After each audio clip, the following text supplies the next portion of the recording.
ማርያም እለምንሻለሁ እኔ ባሪያሽ አንድ ጊዜ ዝም ብዬ ከበረሽ አጠገቤ ቆመሽ ጽኑ ጉዳይ አለኝ ላንቺ የምነግርሽም ኦ ማርያም ተመላለሽ የፊት በልሜ ንገሪኝ ቀረሽ እግዝእትነ ማርያም ምን ሆናለች አንገቷን ደፍታ ታለቅሳለች ብታለቅስ የልጇ ቀሚስ እስኪረስ ልታስምረው ያጣንን ነፍስ ብታነባ አገላደረች ቀይ አበባ ያን አበባ አስረው ገረፉት እንደ ሌባ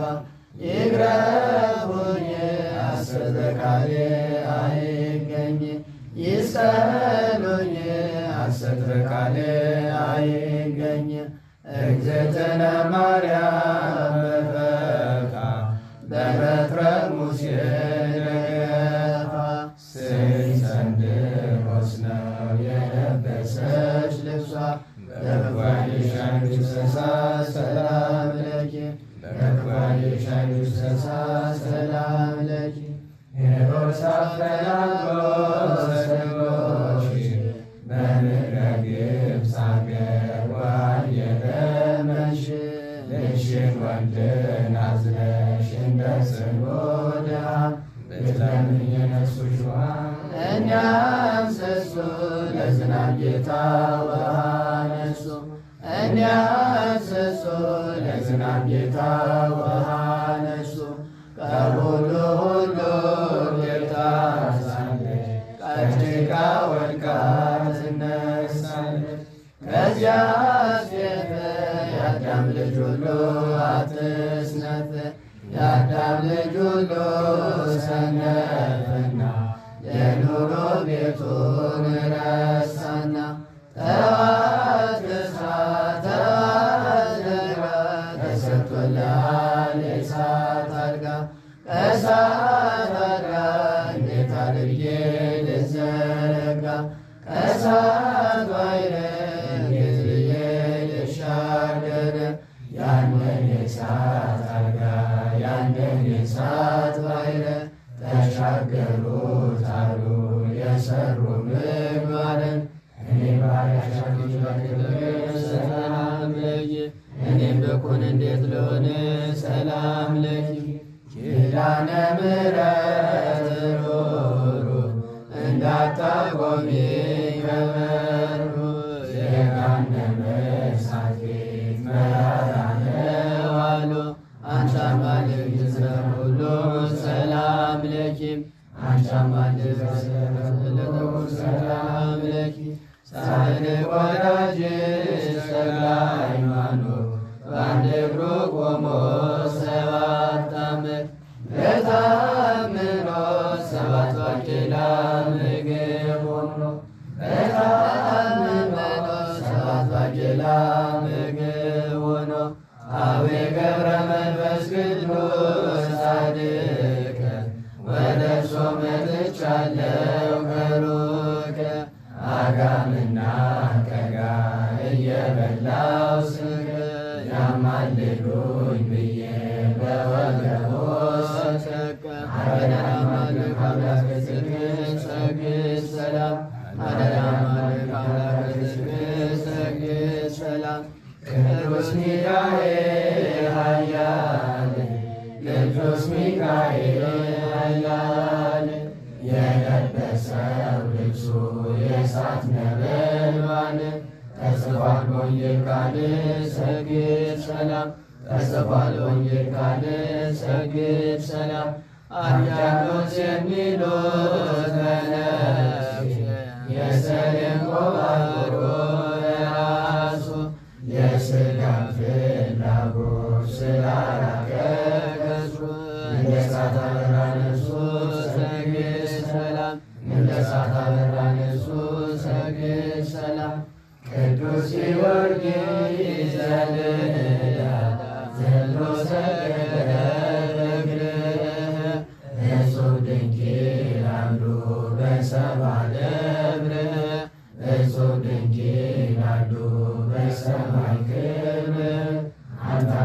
በስልጣንህ ሰግድ ሰላም አማልክተ ስልጣንህ ሰግድ ሰላም አርቡን ሰጥሮ ሐሙሱን ተሰናበታት እናቱንም እናትዬ ታይኛለሽ ተሰቅዬ ይስቀሉኝ ሐሰት በቃሌ አይገኙም ይትረፉኝ ሐሰት በቃሌ አይገኝም ኦ ማርያም አውጪኝ ከጭንቅ ለእኛ ብሎ በሰው ጨርቅ ኦ ማርያም ማሪነ ሕመሙ ለእኛ ብሎ አፈሰሰው ደሙ ኦ ማርያም እኛን ለእኛ ብሎ ተወጥቷል ጎኑን ኦ ሰንበቱ ሰንበቱ አሳድሪ በእንተ ሰንበቱ አይተወን ቸሩ ጌታዬ ከጭንቁ ላይ ድን ሥጋዬን ብቻ ስረዳ ነፍሴ በጽኑ ተጎዳ በቤት ያሉት ጻድቃን ይለምናሉ ናታን ኪዳን ሲያደርሱ ለዋሲ ግዙ ቃል ሲነገር ልስማ ጌታ ሆይ እባክህ ልቤን ክፈት ልቤን ክፈት የንድያን ልብ እንደከፈተ ልቤን ክፈት ልቤን ክፈት የንድያን ልብ እንደከፈተ በስመ አብ ወወልድ ወመንፈስ ቅዱስ አሐዱ አምላክ። በስመ አብ ወወልድ ወመንፈስ ቅዱስ አሐዱ አምላክ። በስመ አብ ወወልድ ወመንፈስ ቅዱስ አሐዱ አምላክ አሜን። የአባቶቻችን አምላክ የቸርነት ባለቤት ቸሩ እግዚአብሔር ከዚህ ሰዓት ከዚህ ዕለት ያደረሰን ቅዱስ ስሙ የተመሰገነ ይሁን። እንዴት ዋላችሁ? ቸርነት፣ ምሕረት፣ ይቅርታ፣ ርኅራኄ የባሕርይ ገንዘቡ የሆነ አምላካችን መድኃኒታችን ኢየሱስ ክርስቶስ ለአምላክነቱ እንደሚገባ በድጋሚ የተመሰገነ ይሁን። እመቤታችን ወላዲተ አምላክ ንጽሕት ቅድስት ድንግል ማርያም፣ ቅዱስ መስቀል፣ ቅድስት ቤተ ክርስቲያን፣ ወዳጆቹ ቅዱሳን ሁሉ የተመሰገኑ ይሁኑ። እንኳን አደረሳችሁ። ከእመቤታችን ድንግል ማርያም ከንጹሐን በረከት ያሳድርብን። ትንቢተ ኢሳይያስ ምዕራፍ 49 ቁጥር 8 እግዚአብሔር እንዲህ ይላል፣ በተመረጠችው ዕለት ሰምቼሃለሁ፣ ድነት በሚደረግበትም ቀን ረድቼሃለሁ። ቃል ኪዳን አድርጌ ለሕዝቡ ሰጥቼሃለሁ፣ ምድርንም ታቀና ዘንድ ውድማ የሆኑትን ርስቶች ትወርስ ዘንድ የተጋዙትንም ውጡ፣ በጨለማ የተቀመጡትንም ተገለጡ ትል ዘንድ። በመንገድም ሁሉ ላይ ይሰማራሉ፣ ማሰማሪያቸውም በጥርጊያ ጎዳና ሁሉ ላይ ይሆናል። የሚራራላቸውም ያጽናናቸዋልና፣ በውሃ ምንጮችም በኩል ይመራቸዋልና። አይራቡም አይጠሙም፣ የፀሐይ ትኩሳትም አይጎዳቸውም። ተራሮችንም ሁሉ መንገድ አድርጋለሁ፣ ጎዳናዎችም ሁሉ መሰማሪያ ይሆናሉ። እነሆ እነዚህ ከሩቅ እነሆም እነዚህ ከሰሜንና ከምዕራብ እነዚህም ከፋርስ ሀገር ይመጣሉ። እግዚአብሔርን ሕዝቡን ይቅር ብሏልና ከሕዝቡም ችግረኞቹን አጽናንቷልና። ሰማያት ሆይ ደስ ይበላችሁ፣ ምድርም ደስ ይበላት፣ ተራሮችም እልል ይበሉ። ለቅዱስ ቃሉ ቸሩ እግዚአብሔር የተመሰገነ ይሁን። ወላዲተ አምላክ በትንቢተ ኢሳይያስ ክፍል 17 ዛሬ እንደ እግዚአብሔር ፈቃድ እንማራለን። የትምህርታችን ርዕስ ዕለት ሪት ዕለተ መድኃኒት የሚለው በ8ኛው ቁጥር ያለው ይሆናል። ጊዜ ካገኘን ሙሉ ኃይለ ቃሉን ለመመልከት እንሞክራለን። ዕለት ሪት የተመረጠች ዕለት፣ ዕለተ መድኃኒት የመዳን ቀን ይላልና ከነገረ ማርያም አንጻር እንደ እግዚአብሔር ፈቃድ እንመለከተዋለን። ልዑለ ቃል ኢሳይያስ ነገረ ድነትን እያዘከረ ከተናገራቸው ኃይለ ቃላት አንዱ ይሄ ነው። እንግዲህ የእመቤታችንን ጦም ትናንት ዘልቀን የትንሣኤዋን መታሰቢያ እያደረግን ነው። እስከ 21 ድረስ እንቀጥላለን። ግበሩ ሰዱሰ መዋዕለ ግበሩ በዓለ ሰዱሰ መዋዕለ ከመ ትንሣኤ ወልዳ ይላልና እንደ ልጇ ትንሣኤ 6 ቀን አክብሩ ተብለን እንደታዘዝነው ዛሬ ከ6ቱ ሁለተኛው ቀን ይሆናል። እስከ 21 ድረስ እንደ እግዚአብሔር ፈቃድ እንቀጥላለን።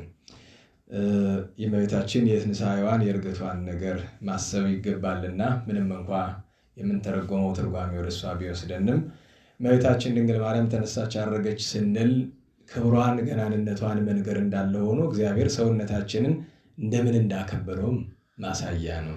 ትናንትም ጫፍጫፉን ነግሬያቸዋለሁ እና የእመቤታችን የድንግል ማርያምን ትንሣኤ ስናስብ እኛም ትንሣኤ እንዳለ እንዳንረሳ እንደምንነሳ እና ትንሣኤያችን ግን የሐሳር እንዳይሆን እና ብዙዎች ለክብር ብዙዎችም ለሐሳር ይነሳሉ ይላል መጽሐፍና በኦሪትም በወንጌልም አለና እሱን አስበን ለትንሣኤ ዘጉባኤ የሚያበቃንን ስራ መስራት ይገባል፣ ማሰብ ይገባል።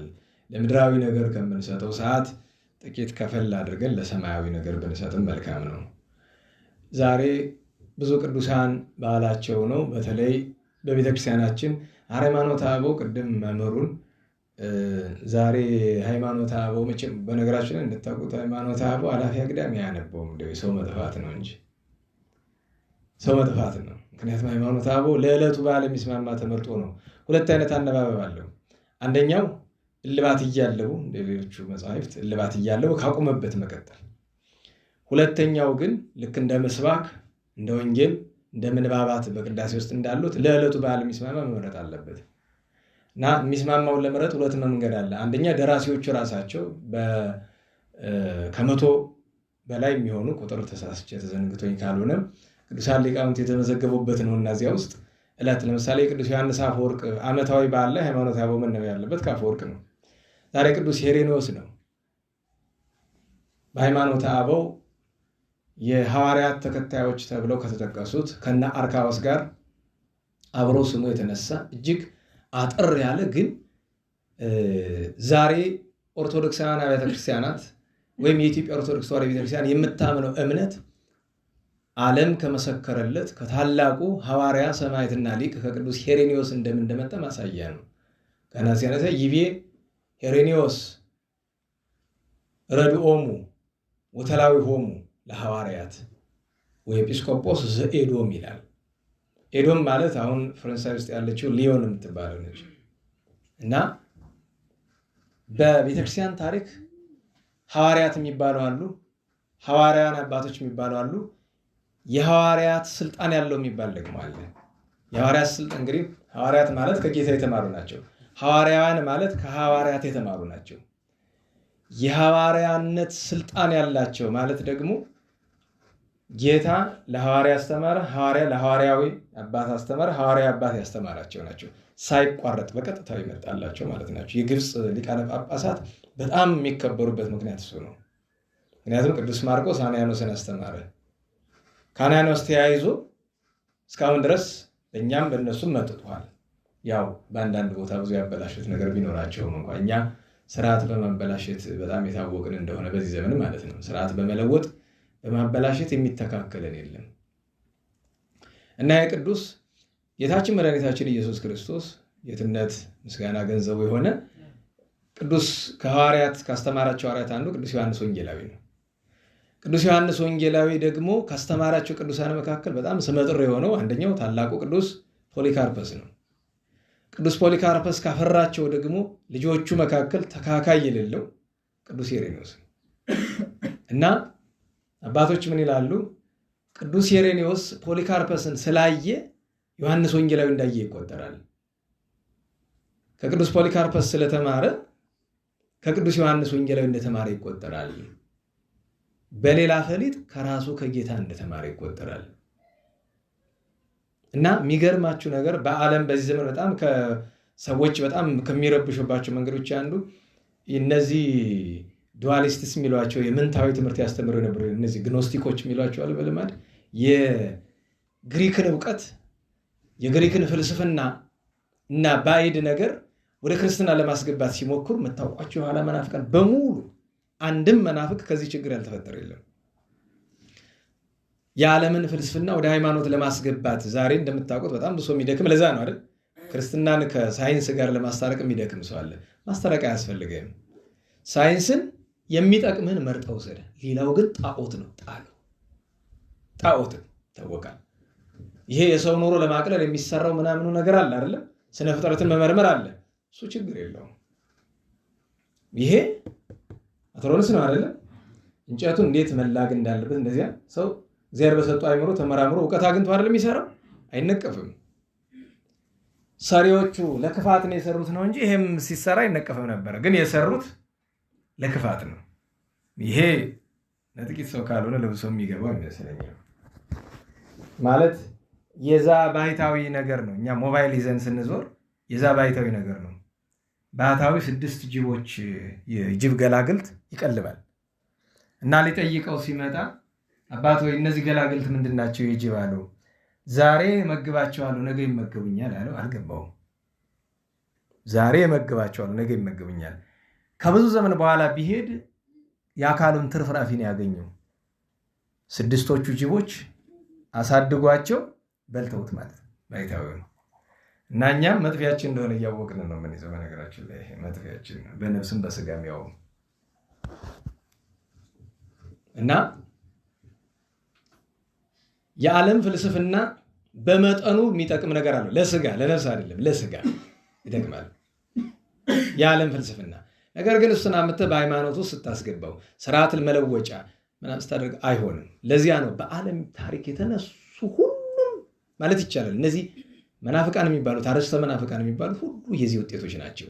እነ ሳምሳጢ፣ እነ ዲያድርስ፣ እነ ሉቅያኖስ፣ እነ አርዮስ፣ እነ መቅዶኒዎስ፣ እነ ሰባሊዮስ፣ እነ አቡሊናሪዮስ፣ እነ ንስጥሮስ፣ እነ ሌዮን ሁሉም የዚህ በሽታ ተጠቂዎች ናቸው። ማወቅ አለብን እና በዓለማዊ እውቀትና በሃይማኖት እውቀት መካከል ያለውን ድንበር ሁልጊዜ መተላለፍ የለብንም። ዓለም ሌላ ነው፣ ሃይማኖት ሌላ ነው። በነገራችሁ ላይ ጌታችን ስለ ቅዱሳን ሐዋርያት በቅዱስ ዮሐንስ ወንጌል ምዕራፍ 17 ላይ የመጨረሻዋን አንቀጽ ሥርዓተ ጸሎት ባስተማረ ጊዜ አኮዘ ስእለከ ከመ ትንሥኦሙ እምዓለም፣ ከዚህ ዓለም እንድትወስዳቸው አይደለም የምለምን ዳይሞ ከመ ትቀቦሙ ኩሎ እኮይ፣ ከዚሁ እንዳሉ ከክፉ ትጠብቃቸው ዘንድ እንጂ እስመ እሙንቱ ኢኮኑ እምዓለም። ያም ቢሆን ግን እነሱ ከዚህ ዓለም አይደሉም። ክርስቶስን ያመነ ከዚህ ዓለም አይደለም። እውነተኛ ክርስቲያን ከዚህ ዓለም ምንም አይሻም፣ ለዕለት ጉርስ ለዓመት ልብስ ያክል ካልሆነ በቀር እና ቅዱስ ኢሬኔዎስ በጣም የሚታወቅ በሐዋርያዊ አገልግሎቱ በስብከቱ እጅግ በተደነቁ ድርሰቶቹ የሚገርማችሁ ነገር ከመጽሐፎቹ ሁሉ በጣም የሚታወቀው አጋይንስት ሄሬሲስ የሚለው ነው። ይሄ ጸረ መናፍቃን ወይም መድፍነ መናፍቃን የሚባል መጽሐፍ አለው። በጣም እጅግ ብዙ ከ80 በላይ ለሆኑ መናፍቃን መልስ የሰጠበት። አስቡት፣ የዛሬ 1850 ዓመት በፊት አካባቢ ማለት በሁለተኛው ክፍለ ዘመን ነው። የሚገርመው ነገር ግኖስቲኮቹ ክርስትናን ለማጥፋት አልሳካላቸው የሚል ካደረጓቸው ነገሮች መካከል አንደኛው ማመሳሰል ነው። ወንጌል እያሉ መዓት ወንጌል ጽፈዋል። የማርያም መግደላዊት ወንጌል የሚባል አለ በነገራችን። ግን የማን ነው? የመናፍቃን።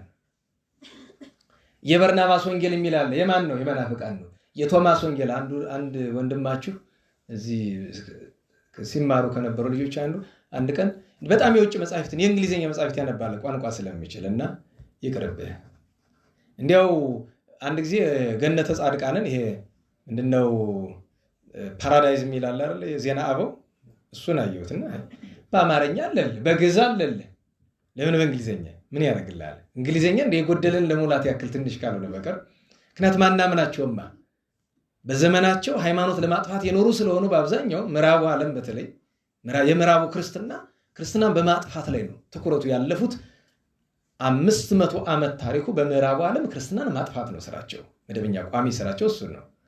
ትንሽ ምስራቁ ያው ሲወዛገብ ይኖረ ነው እና አንድ ቀን እስኪ ይህን ተመልከተው ብሎ ሰጠኝ። ሳየው ጎስፔል ኦፍ ቶማስ ይላል እና ቶማስ ወንጌል ይላል። ምን ሊያደርግልህ ያዝከው? ምንድን ነው ብዬ ነው። ሲጀምር ቤተክርስቲያናችን መጽሐፍ ቅዱስ ውስጥ ስንት ወንጌል ነው ያለን? እነዚህን 4 ወንጌሎች ሁሉም ቅዱሳን ሊቃውንት እንድታውቁት የሚያስፈልገው ነገር ወንጌል 4 መሆኑን፣ 4ቱም በስም ተጠቅሰው የሚገኙበት በታሪክ ምናልባትም የመጀመሪያው መጽሐፍ እንዳልኳችሁ ብዙዎቹ ጥራት ስለጠፉ የቅዱስ ሄሬኔዎስ ነው። የአራቱንም ወንጌል 4 ብቻ መሆናቸው ለምን? እሱ ከማን የተማረው? ከፖሊካርፐስ። በነገራችሁ ላይ ሄሬኔዎስ በተወለደበትና ዮሐንስ ወንጌላዊ በተሰወረበት መካከል 30 ዓመት ብቻ ነው ያለችው። ቅርብ ዘመን ነው። አስቡት። በእኛ ዘመን አሁን ባለንበት ዘመን ብታስቡት በ1988 ማለት ነው። ቅርብ ዘመን ነው። በተወለደ አስቡት። ከጌታችን ደግሞ እርገት ብታስቡት በቅዱስ ሄሬኔዎስ ልደትና በጌታ እርገት መካከል ያለው ዘመን 96 ዓመት ብቻ ነው። ወንጌል 4 ብቻ ነው እና እነሱ የራሳቸውን አስተምሮ የበርናባስ ወንጌል፣ የኒቆዲሞስ ወንጌል የሚባል የሚገርማችሁ ነገር የማርያም መግደላዊት ወንጌል የሚባል ይሄ ሁሉ እሱ ብቻ አይደለም። የማቴዎስ ወንጌል የሚባል እኮ አንድ አይደለም፣ ብዙ ነው ነበር። ለምን? ሆን ብለው ስራ ብሎ እንደዛ ብሎ። ግን የኛ አባቶች ለዚያ ነው ይሄ አፖስቶሊክ የሚሉት ሐዋርያዊ ቅብብል በጣም የሚያስፈልግበት ምክንያት እሱ ነው። እርግጠኛ ምን ሆነ እዛ ነው። ምክንያቱም የኛ እምነት የማን እምነት ነው? ለምሳሌ የኛ እምነት የሐዋርያት እምነት ነው። ሐዋርያት የተማሩት ከማን ነው? ከጌታችን ነው። አሁን የኛ እምነት የሐዋርያት እምነት ነው። የኛ እምነት የነ ቅዱስ ፖሊካርፐስ የነ ቅዱስ ሄሬኔዎስ እምነት ነው። አየህ ዛሬ ያለውን የኢትዮጵያ ኦርቶዶክስ ተዋሕዶ ቤተክርስቲያንን አስተምሮና የቅዱስ ሄሬኔዎስን ትምህርት ተመልከተው 100% ስምምን። አየው እሱ ከሐዋርያትን የተማረው እና ሐዋርያዊ ቅብብል የሚያስፈልገው ለዛ ነው። እና የቅዱስ መጻሕፍትን ድርሳናትን በመድረስ ግኖስቲኮችን እነዚህ ፍልስፍናና ክርስትናን የቀላቀሉትን በመዋጋት ብዙ ስቃይ አሳልፈዋል። መጨረሻም ከብዙ ስቃይ በኋላ በተወለደ በ72 ዓመቱ እዛው ኤዶም ላይ ያለ የገደሉት እነሱ ናቸው። እና ቅዱስ ሊቅ ሰማዕት ነው። በዓለም ደረጃ ዶክተር ኦፍ ዘ ቸርች የሚሏቸው አሉ። እነሱ እኛ እንደዚህ አይነት ቋንቋ አንጠቀምም፣ ግን ካቶሊኮቹ እና ምስራቆቹ ዶክተርስ ኦፍ ዘ ቸርች የሚሏቸው አሉ። እንግዲህ ዶክተር ያለውን ሐኪም አይደለም ለማለት የተፈለገው። ዞሮ ዞሮ ሊቅ እንደማለት ውሰዱት። ምክንያቱም ዶክተር የሚለው በሌላኛ ቋንቋ ቃል በቃል ብትተረጉሙት ሊቅ ወይም ሊቀ ምሁር ተብሏል የተረጎመው። የምሁራን የበላይ የሆነ ሰው ከሊቃውንትም የሚበልጥ ሊቅ ነው እነሱ እንደዛ የሚሉት። ምክንያቱም በዚህ በትምህርቱ አይታችሁ ከሆነ መጀመሪያ አንደኛ ባችለር የሚባል ዲግሪ አለ አይደል? ከዛ ቀጥሎ ደግሞ ኤምኤስሲ አለ አይደል? ከዛ በሶስተኛው ሲሰራ ያ ሰው ምንድነው የሚያገኝ? በተመሳሳይ ርዕስ ከሄደ ምንድነው የሚያገኘው? ፒኤችዲ ያገኛል አይደል? እና ፒኤችዲ ምን ማለት ነው? ዶክተሬቱ የምንድነው ነው የሚለው? ፊሎሶፊ አይደል? ፊሎሶፊ የሚለው ፍልስፍና ስለተማረ አይደለም። ፊሎሶፊ የሚለው በእውቀቱ የደረሰበትን ደረጃ ማሳየት ነው። ምክንያቱም ፍልስፍና ምንድነው የሚለው? ፊሎሶፊ ኢዝ ዘ ኪን ኦፍ ኦል ሳይንስ ትባላለች። በዛ ደረጃ የመጨረሻው ተጠያቂ ሰው ለማለት ነው። እንደ ፍልሱፍ እንደማለት ተጠያቂ ሰው በዛ ደረጃ፣ ምክንያቱም የረቀቀ ደረጃ ላይ የደረሰ እንደማለት ነው። እንደዛ ይሏቸዋል። ሁሉም ይሄ ቅዱስ እጅግ በንጽህና በድንግልና በጵጵስና የኖረ እና እዚህ ሃይማኖተ አበው ላይ ያለው ኃይለ ቃል ሁልጊዜ በየቀኑ ብናነበው በጣም የምንወደው ነው። ይህ የቅዱስ ሄሬኔዎስ ረድኦሙ ለወተላኦሙ ለሐዋርያት የሐዋርያት ደቀ መዝሙራቸው ተከታያቸው የሆነ ደቀ መዝሙር በአገልግሎት ተከታይ በትምህርት ብሎ ሊተረጉሙ ይገባል። ወይ ኤጲስቆጶስ ዘኤዶም ኤጲስቆጶስ የነበረው እንዲህ አለ፣ ኦሪት ወነቢያት ወንጌል ሰበኩ በክርስቶስ ከመውቱ ተወልደም ድንግል። አየው ደግሞ ለነገረ ማርያም ይወለ ኦሪትም ነቢያትም ወንጌልም የሚነግሩን አንድ ነገር ነው። ጌታችን ኢየሱስ ክርስቶስ ከማን እንደተወለደ? ከድንግል ማርያም እንደተወለደ ነው አለ። ከዚያ መናፍቃኑ ጌታችንን ዛሬ እንደሚያደርጉት ዝቅ ዝቅ ለማድረግ የሚሞክሩበትን ጥቅስ ያመጣና እንዲህ እንደሆነ እንደሚነግሩን እንዲህ እንደሆነ እንደተራበ እንደተጠማ እንደሚነግሩን ነፋሳትን እንደገሰጸ እንዲህ እንዳደረገም ይነግሩናል። ሰው እንደሆነ እንደሚነግሩን አምላክ እንደሆነም ይነግሩናል። ምክንያቱም ሁለቱንም ምክንያቱም እኛ የባሕርይ አምላክ ስንል ሰውነቱን ረስተን አይደለም እናላችሁ። ሰው ስንለው እግዚአብሔርነቱን ረስተን አይደለም፣ በተዋሂዶ ነው የምንጠራው። ክርስቶስ ማለት ከሁለት አካል አንድ አካል ከሁለት ባሕርይ አንድ ባሕርይ የሆነ ማለት ነው። እና ይሄ እውነትም መድፈነ መናፍቃን የነበረ ታላቅ ቅዱስ ሊቅ ሐዋርያ ጻድቅና ሰማዕት ነው። በረከቱ ይደረብን።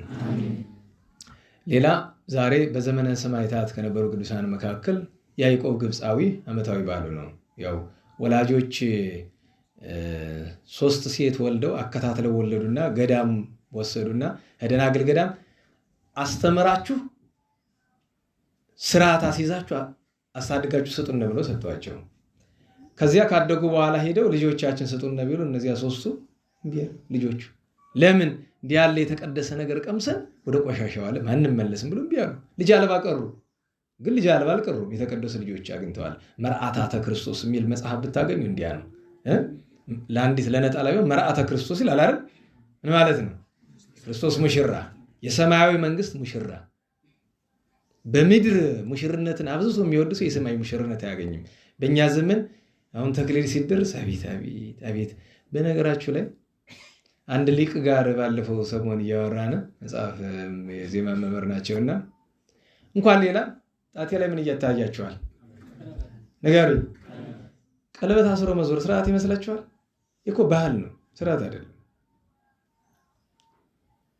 ይሄን ብለሽ ደግሞ ሮጠሽ አውልቂው መስሎሽ። ይሄ ባህል ነው እንጂ ሃይማኖታዊ ትእዛዝ አይደለም። ተጣውቁት ባህል ነው፣ ግን መልካም ባህል ነው ብለን ነው ቀለበት የምናደርገው እንጂ በሃይማኖት በጋብቻ ስርዓት ቀለበት አድርገ ዞር የሚልጋ ታውቃላችሁ? የቀድሞ አባቶች ቀለበት ቢኖራቸው እንኳን ቤተክርስቲያን ሲገቡ እንደሚያወልቁት አታውቁ? በተለይ ቅዳሴ ሲቀድሱ እና ታምረ ማርያም ሲነበብ ከአንገታችሁ ከጣታችሁ አልሰሙ። ለምን መሰላችሁ? በመጀመሪያ ደረጃ አሁን በዚህ ዘመን ተክሊል የሚያደርሰው ቀለበት ወርቅ ለግራም 20 ምናምን ሺህ ብር ገብቷል አይደል? የባል ላይ ሚስቱ ብቻውን 100 ምናምን ሺህ የሚመጣ አስቡት፣ ቀለበት ብቻ ማለት ነው። እና እንደውም እናንተ አንዱ ጓደኛ መጥቶ እኔ ይልኝም በብር ይቻላል አለኝ። አረ በክር አድርገው ከፈለክ ምን አስጨነቀ አንተ? ሊቀርም ይችላል። በነገራችሁ ላይ አለ ቀለበት ይደረሳል። ምክንያቱም ቤተክርስቲያኗ ማቅረብ አለባት። ቀለበት የምታቀርበው ቤተክርስቲያንነት እኮ ቀለበት እኮ ታውቃላችሁ። ቀለበት ቤተክርስቲያን አዘጋጅታ ሰፊ ቀለበት አዘጋጅታ እዛው አድርሰውበት እዛው ልቀው ሰጥተው የሚወጡት ነገር እኮ ነው። ቀለበት ተይዞ የሚኬድ ነገር አይደለም። ኮንትሮል ስርዓት እንድትማሩ ብዬ ነው። እና እንዲያውም አንደኛው መጽሐፍ የተማሩ ሰው ምን አሉኝ? አይ አንተ ሁሉን ትገጻለህ እንጂ እችን ቀለበት ለሰዓት እየዞርክ አሉኝ። አይ መጀመሪያ ደረጃ እኔ ህግ ነው ስርዓት ነው መልበሱ አላልኩም፣ ግን መጽሐፍ አልነቀፈውም ብዬ ነው። ምክንያቱም ለጌጽነት አይደለም የሚለበሰው እናውላችሁ። ስለ ሁለት ነገር ነው የሚደረገው። አንደኛ ማስታወቂያ ነው፣ ፈታኝ ብዙ ስለሆነ ኋላ ቢጋፋ ለዳኝነት ይመቻል። አንዲት ሴት ወይ አንድን ወንድ ትርፍ ሄዱ አይ እገሌ ያገባ ነው እገሊት ያገባች ስለምን ለማስታወቂያ ነው አንደኛ። ሁለተኛ ህልቀት ወይም ቀለበት መንፈሳዊ ትርጉም ስላለው ያንን ስለመግለጥ ነው እንጂ አስገዳጅ ጋር ለመቀለበት ማሰሩ።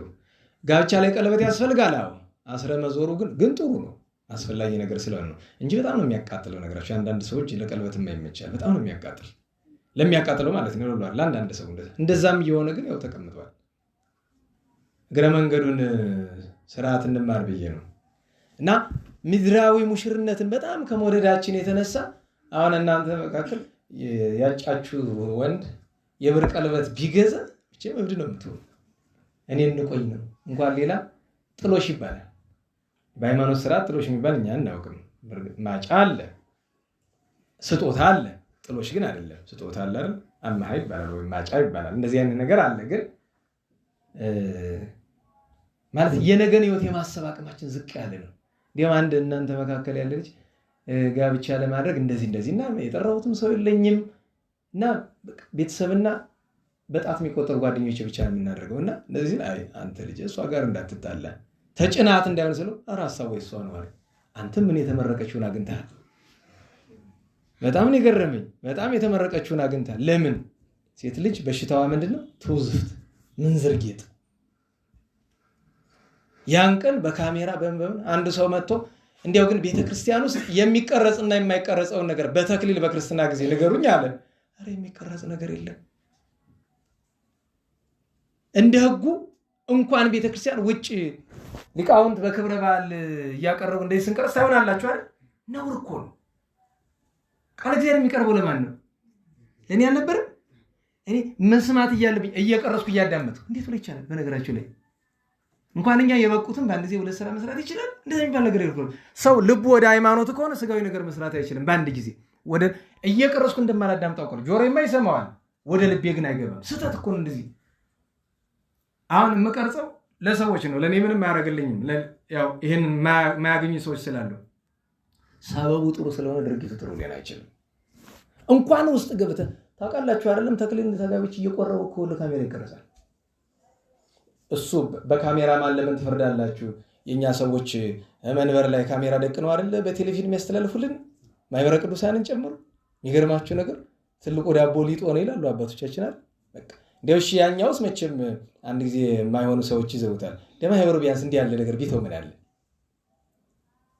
በጎ የሚደረግ ነገር አይቀናበትም። ክፉ ነው። ከግብፅ ሌላው ሁሉ ትተን እቺ ቆሻሻ ነገራቸውን ነው የወሰድንላቸው። ልክ ሁልጊዜ ነገራቸዋለን። ወንዝ ዳር ላይ እንደተቀመጠ ወንፊት ማለት ነው።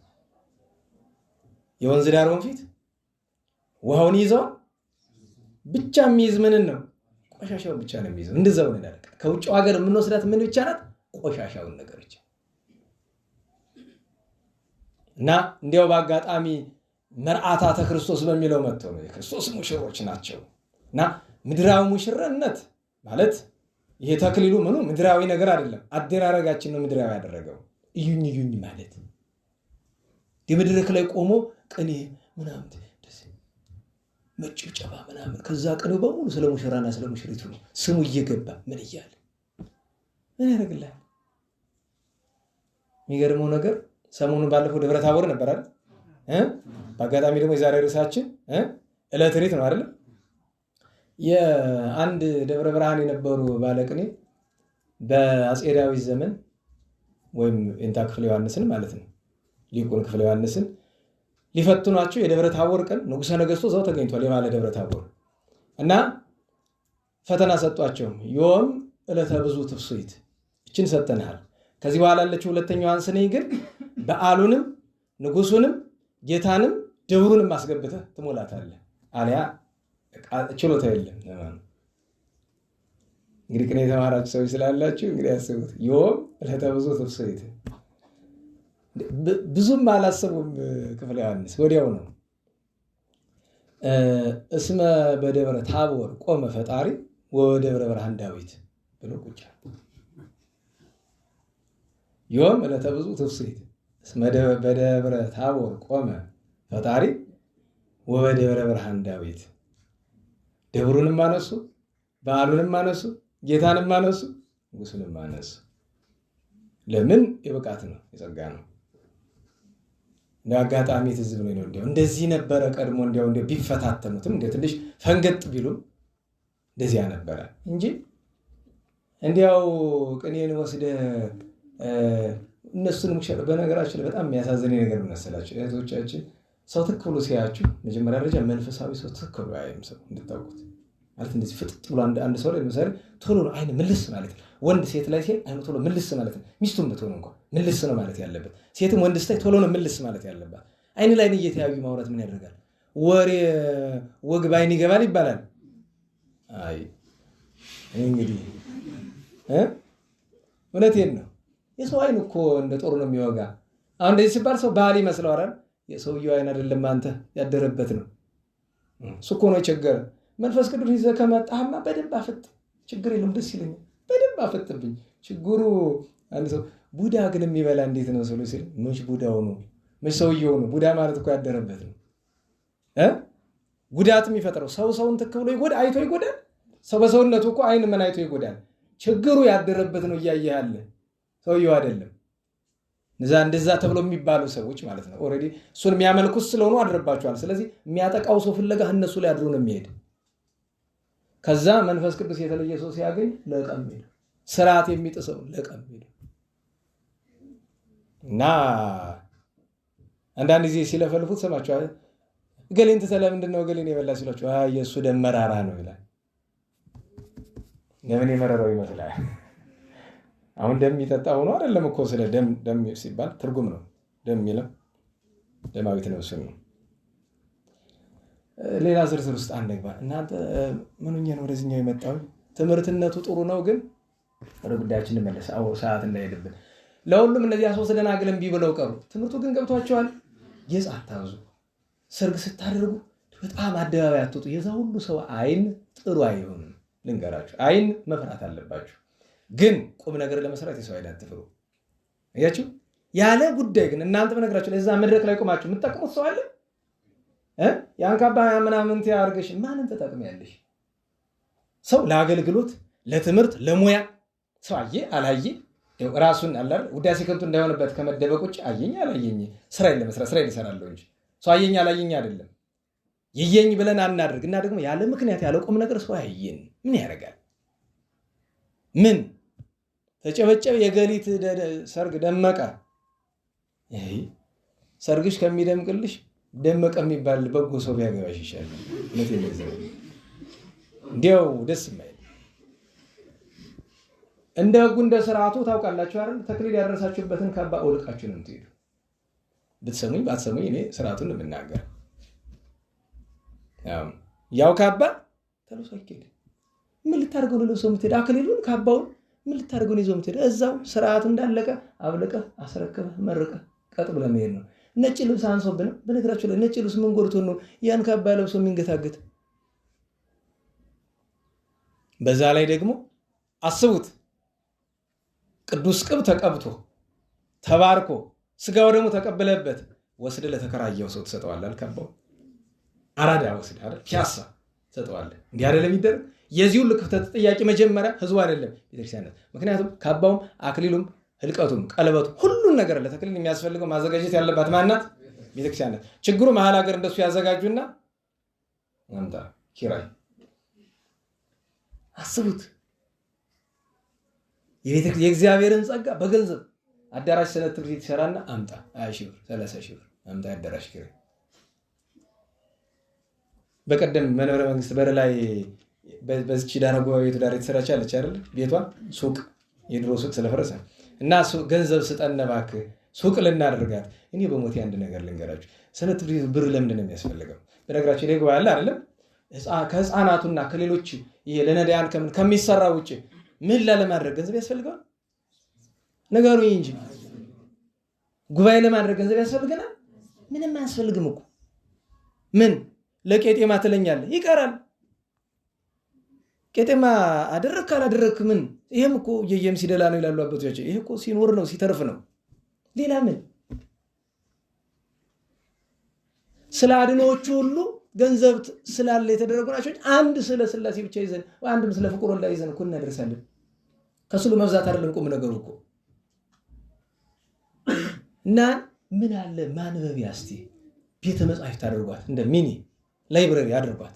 ሰው እየመጣ የሚያነብባት፣ እኛ መጻሕፍት እያመጣን እናስቀምጥባት። እዚያ ኃላፊ አግዳሚ ትንሽ እዚያ ቁጭ ብሎ በቆይታ 2-3 ገጽ እያነበበ የሚሄድባት አይሻልም? ንግድ ሰነት ትርኢቱን እድሜ ልኬ ኖሬበታለሁ 30 ምናምን ዓመት። ይህች ሱቅ አለች ድሮ አንስታ አንድ ቀን ትርፍ የላትም። እኔ የዛሬ 10 ምናምን ዓመት ኮሚቴነት ስለቅ 100 ምናምን ሺህ ብር ነበራት። አሁን ግን ያላት እንጂ 30-40 ሺህ ብር መሙላት ወደ ታች ነው ቁልቁል እንደካሩት። እና ለምን ትርፉ ነው መጀመሪያ እንዴ? ስጋዊ ትርፍ እንኳን የሌለው ነገር መንበረ መንግስቶች ዛሬ የሉም አይደል? ይኖራል አራንቺስ ገሩ የለሽ መንበረ መንግስት የለም አይመጡም እነሱ። እንዴት ዋላችሁ? ሰደብ ከነለ የሚሉ ችግር የለውም ያሳደግናቸው ናቸው ብዙዎቹ። እና ነገር አስረዘምኩኝ፣ ግን ከተነሳ ላይ ቀር እግረ መንገዱና ከዚያ ሲያዝኑ ከነሱ መለየታቸው እግዚአብሔር ልጅ ሰጣቸው። ማንን? ያዕቆብን። እሱን ደግሞ ትምህርት አስተምረው ወደ እረኝነት ላኩት። እረኝነት ሲሄድ ማን ጋር ይገናኛል? አንድ ባሕታዊ ጋር። ግን ያ ባሕታዊ መሆኑ አይታወቅም። ምክንያቱም እረኛ ነው፣ ራሱን ደብቆ የሚኖር ነው። እሱ ምን አስተማረው? ብሕትውና። አንድ ቀን ምን አለው? አንተ አለ ቤት እንሂድ እስኪ ከተማ አለው። አባታችን ከተማ ምን አለ? ሰማዕትነት መጥቷል እንቀበል ብሏል። ሂድ ተሰናብተና ቤተሰብ አባቴ ያለው ቤት ከተማ ደርሼ ልምጣ ነው። ምን ልታደርግ? አይ ደርሼ እመጣለሁ። ሂድ አለ። ሄዱ ሰማዕት ሆነ። ከዛ ደግሞ ሲደርሱ ማን እንዲያው እድል ከምን ላይ ያጋጥማቸዋል? ቅዱስ ዮስጦስን ታውቀው የለ? የንጉሱ ልጅ ታላቁ ሰማዕት፣ እሱ ሲሰቃያዩ እሱ የናቀው ዓለም ለኛ ምናችን አለው። ሽማግሌው ብዙ ተሰቃይተዋል። ደማቸው ፈሶ ሰማዕትነት ተቀብለዋል። ሌላኛው ቅዱስ እንጣዎስ አሞራዊ ነው። አሞር የሚባል ሀገር ስላለ ማለት ነው። ይህ አሞራዊ ብዙ ጊዜ ገንዘብ ፈላጊ ነው፣ ደግሞ ከሃዲ ነው። እየሄደ ገንዘብ ብቻ ሳይሆን የክርስቲያን ጠላች መቼስ ያደረገው ነገር ይገርማል። ገብቶ መስቀል ቅዱስ መስቀሉን መስበር፣ ንዋያተ ቅድሳትን ማበላሸት፣ ማቃጠል እንደዚህ ታግሶ አንድ ቀን የማይኬድበት ሄደ። ከማን? ከቅዱስ ቴዎድሮስ ቤተክርስቲያን። አይቶ እሱ ከዚያው እንደቆመ እኮ ነው በአጸደ ሥጋ እያለ እዚያው ምዕመናን እየጸለዩ እያዘኑ እንዲህ አድርገን ሰውዬ እንዲሁ እግዚአብሔር መፍትሄ ቢሰጠን ያለ ከላይ መላእክት በጦር ወጉት። ግን ጥቅም ሆነለት። ለካ ልቡ ክዳት አልነበረውም። በዚያ ምክንያት አምኖ ሲጠመቅ ምን ያህል ቅን ልብ ቢኖረው ነው እንዲህ አድርጎ ቤተክርስቲያንን የበደለ ሰው ገና ሲጠመቅ እንዲህ ያለ ክብር ከሰማይ የብርሃን ምሰሶ ሲወርድ እሱ ብቻ አይደለም ማለት ህዝቡ ሁሉ አዩት። ያ ሁሉ በሺ የሚቆጠር ሰው በዚያ ቀን አብሮ የተጠመቀ ያን ብርሃን አይቶ ነው አይደል? ሐዋርያ ሆነ እኮ በጥምቀቱ ቀን ራሱ። ከዚያ ግን በራእይ ማን መጣች? እመቤታችን። ስም አይጠቅስም አይደል? ታሪኩ ላይ ስትመለከቱ እመቤታችን ናት ወደ ኢየሩሳሌም አደረሰችኝ፣ ከስጋው ከደሙ እንድቀበል አደረገች ብሎ ደግሞ ያ ቅዱሳን ሲበቁ የሚያዩትን አሳየችው። ግን በኋላ ብዙ መከራ ተቀበለው መከራ አንድ መሰለ ጥርፉን ማረገፍ ነው አይደል? ይገርመኛል። እንደዚህ አድርገው መከራ ተቀብሎ አርፈዋል። ግን አብሮት ማን ተሰውቷል? ብዙ ቅዱሳን። ግን በጣም ለየት ያለ ወንድሙ ነበር፣ የሱ ትንሽ ወንድሙ ቅዱስ አክራጥስ የሚባለው። በሱ ምክንያት አምኖ ደግሞ አብሮት መከራ ተቀብሎ ሰማዕትነት ተቀበሏል። አረ ቤተክርስቲያናችን ከቅዱስ ያዕቆብ ጋር አባ አብርሃም እና አባ ዮሐንስ ያገረገሙ ኑዲ ሰማዕታትም ይታሰባሉ። እግዚአብሔር ሰማዕታትን በረከት ያሳድርብን። በመጨረሻው ሁለት ቅዱሳን አሉ። አንደኛው ቅዱስ ለእስክንድሮስ ነው። ነገ እናንሳው። ምክንያቱም የዛሬውን ለእስክንድሮስ ዘቁስጥንጥንያ ይላል አይደለም፣ የነገውን ዘእስክንድርያ ይላል። የእስክንድርያውንም ነገ እናስበዋለን። ነገር ግን የተጻፈው ታሪክ ግን የቁስጥንጥንያው ነው፣ የእስክንድርያው አይደለም። እሱን ነገ ተርክላችኋለሁ። የተጻፈው ታሪክ የእስክንድርያው ሳይሆን የቁስጥንጥንያው ነው። ግን ነገ አብረን እናስበዋለን፣ ሁለቱንም እናስባለን። ስለዚህ ሁለቱንም ነገ እናነሳቸዋለን እግዚአብሔር ፈቃድ። በመጨረሻ የአቡነ ተክለ ሃይማኖት አባታችን ጻድቅ ጸጋ ዘአብ የካህናት ዘር ቅዱስ ካህን በጋብቻ የኖረ ተክለ ሃይማኖትን ያክል ሐዋርያ ያፈራ በስርዓት በሕግ ያሳደገ ታውቃላችሁ አይደል? አቡነ ተክለ ሃይማኖት 19 ዓመት ከመንፈቅ ሲሆናቸው ነው ጸጋ ዘአብና እግዚአብሔር ያረፉ እና ስራዬ ብሎ ዳዊት ያስተማረው ነቢያትን ስርዓታትን ያስተማረው እሱ ነው። ታዲያ ሲያስተምረው በደንብ ስለሚይዝለት ስነ ምግባሩን ቅድስናውን እያየ ልጄ 1000 ዓመት ኑርልኝ የኔን እድሜ ላንተ ይለው ነበር ይባላል። እና የአረጋዊ ቅዱስ ጸጋ ዘአብ በቀደም እግዚአብሔርን ስናነሳ ባነሳነው ነገር ውስጥ ጥቂት ስላነሳን እግዚአብሔር በረከቱን ያሳንደልብን። አሁን ወደ ነገረ ማርያም ትምህርት እንሄድ በቀረን ሰዓት። ትምህርታችን ዕለት ሪት ዕለተ መድኃኒት ይላል አይደለም? በዕለት ሪት ሰማዕከ እዚህ ላይ በኃላፊ ያድርጎታል። በተመረጠችለት ሰምቻለሁ ይላል። ግዙ ግን ሰማሃለሁ ይላል። ይሄ እንደተደረገ አድርጎ ያኛው ደግሞ እንደሚደረግ። እንግዲህ ዕለት ሪት ምንድናት? ከነገረ ማርያም ጋርስ በምናያይዘው እንግዲህ ዕለት ሪት ዕለተ መድኃኒት መጀመሪያችን እንመልከት። መጀመሪያ ዕለት ማለት ተፈጥሮዋን ይመለከታል። ዕለት ለዕለት በሚለው ኃይለ ቃል ዕለት ስንል ሰኞ፣ ማክሰኞ፣ ረቡዕ፣ ሐሙስ ነው አይደል? ነገር ግን በአንዳንድ አንቀጽ ዕለት ብሎ ለቀኑ 1 2 3 4 ለን እኛ ግን በቤተክርስቲያናችን ዕለት ብለን ስንል የሆነ ነገር የሆነ ተግባር የመዳን ተግባር ይሆናል፣ ሌላም ይሆናል የተፈጸመባትን ያችን ቀን ምንም ትሁን ሰኞ ማክሰኞም ትሁን 1 2 3 ቀንም ትሁን። ለምሳሌ ዕለት ሪት ያላት አባቶቻችን ጥንተ ተፈጥሮ ናት ይላሉ። እንዴት ዋላችሁ? ጥንተ ተፈጥሮ ናት ዕለት ሪት የተመረጠችለች የተባለች የመጀመሪያዋ እግዚአብሔር ዓለምን የፈጠረባት ቀን የተመረጠች ናት አይደለችም? ንገሩኝ እንጂ ምርጥ መሆኗን የምታውቁት ዕለቷ ምንድናት? ራሷ እሑድ። ድጋሚ ልጠይቃችሁ፣ ዕለቷ ምንድናት? እሑድ። የተመረጠች መሆኗን የምናውቀው በዚያች ዕለት የሰራቸውን ስራዎች ስናስብ። ሁለተኛ ነገር ምን ያህል ክቡር እንደሆነች አስቡት። ታውቃላችሁ አይደል? ከሲኦል ያሉ ነፍሳት ቅዳሜ ለእሑድ እንደሚወጡ ስለ ክብረ ትንሣኤው እስከዚያ ድረስ ነው ስንወተ ክርስቲያን። ከ14ቱ ቅዳሴያት አንዱ ራሱ ስለማን ክብር የተደረሰ ነው? ስለ ስንወተ ክርስቲያን። እና ዕለት ሪት ያላት ጥንተ ተፈጥሮ ናት። ከነገረ ማርያም ጋር እያያዝ ነው እንሄዳለን። በጥንተ ተፈጥሮ ዕለት ሪት ሲባል የመጀመሪያዋን ዕለተ እሑድን ካልን እመቤታችን ምንን ትመስላለች አለ? ተናገሩ እንጂ ኧረ በሞቴ ዕለተ እሑድ። እንዲያው ካሉ ስነ ፍጥረት መካከል እንዲያው ቢያንስ ሁለቱን እናንሳ። ሁለቱን አንደኛ በዕለተ እሑድ የተፈጠሩ ሰማያት ናቸው አይደለም? ሰማያት ማንን ይመስላሉ? እመቤታችንን። ሰማይ ማን ዙፋን ነው?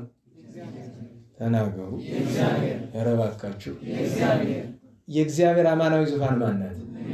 ስለዚህ እመቤታችን እሁድን ትመስላለች። ዕለተ ሪት ባለው በጥንተ ተፈጥሮ ስንመስላት።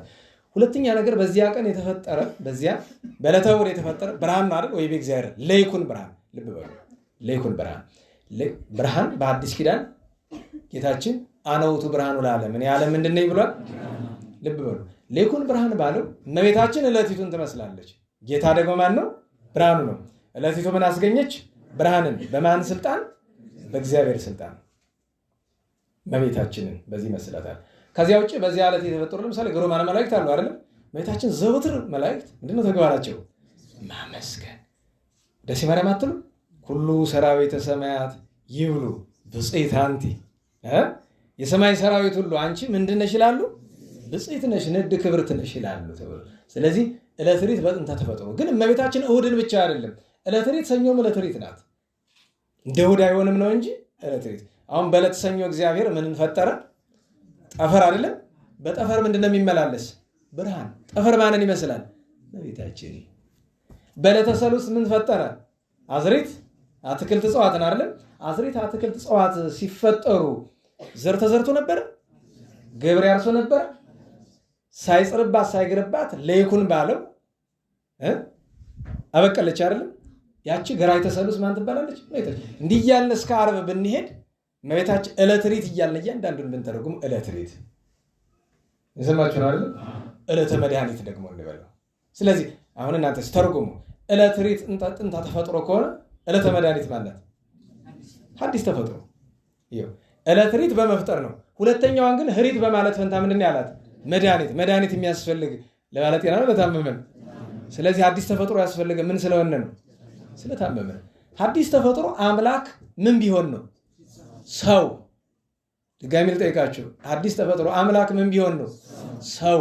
ከማን ነው ሰው የሆነ? ስለዚህ ዕለተ መድኃኒት ባለው እመቤታችን እናገኛታለን። ያቺ የመዳን ዕለት የተባለችው ሐዲስ ተፈጥሮ በእመቤታችን ምክንያት የተገኘች ናት። ከዚያ እዛው ያለውን ደግሞ ልክ የብሉይ ኪዳን ዕለታቱ እንደዘረዘረ ናቸው። የሐዲስ ኪዳን ደግሞ ዕለተ ሪት ዕለተ መድኃኒት እናንሳ።